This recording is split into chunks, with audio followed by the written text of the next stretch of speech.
আসসালামু আলাইকুম প্রিয় বন্ধুরা।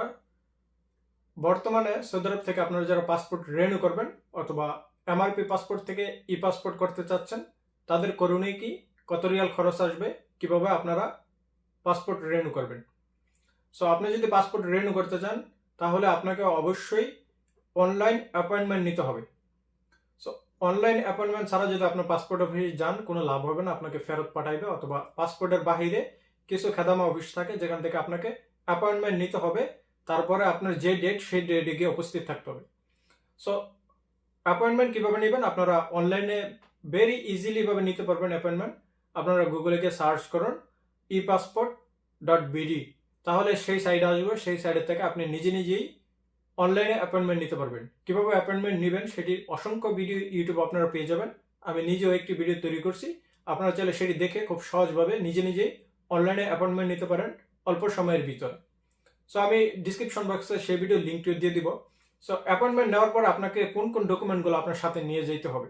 দেখা যাইতেছে আপনি একটি ডকুমেন্ট সাথে না নিয়ে গেছেন, আপনি সিরিয়ালে 1 ঘন্টা সিরিয়ালে থেকে বা আধা ঘন্টা সিরিয়াল থেকে আপনি ভিতরে গেছেন, আপনাকে বলবে আবার সেটি নিয়ে আসো।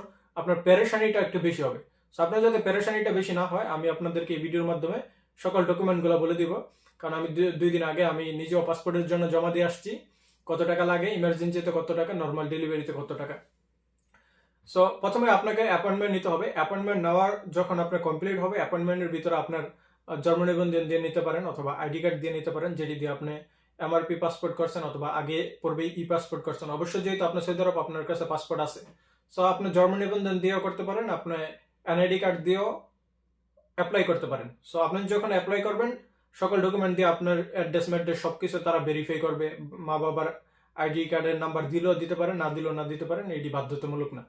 তারপরে হচ্ছে আপনি যখন অ্যাপয়েন্টমেন্ট নেবেন, আপনার জিমেলে তারা অ্যাপয়েন্টমেন্টের ডেটটা শিডিউলটা পাঠাই দিবে, যতটা বাজে সেই ডেট আপনাকে একটা পেপার আপনার জিমেলে পাঠাবে। আপনি সেই পেপারটা পিন করবেন, সেটা হচ্ছে 2টা পেপার থাকবে, 2টাই পিন করবেন। এবং আপনি যেই সকল ডকুমেন্টগুলো দিয়ে আপনি অ্যাপ্লিকেশন অ্যাপয়েন্টমেন্টটা নিছেন, সেই ডকুমেন্টগুলো 4টা পেজ থাকবে, সেটাও আপনার জিমেলে পাঠাই দিবে।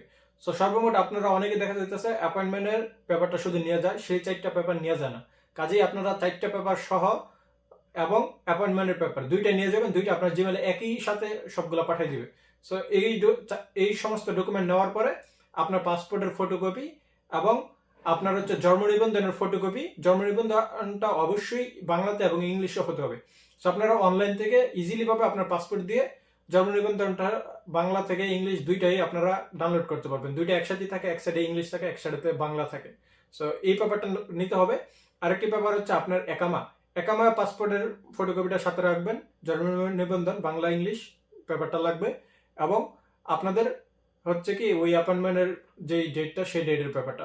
এই সমস্ত অল্প কিছু ডকুমেন্ট সাথে নিয়ে গেলে আপনারা পাসপোর্টের জন্য আবেদনটা আপনারা অ্যাকসেপ্ট করবে।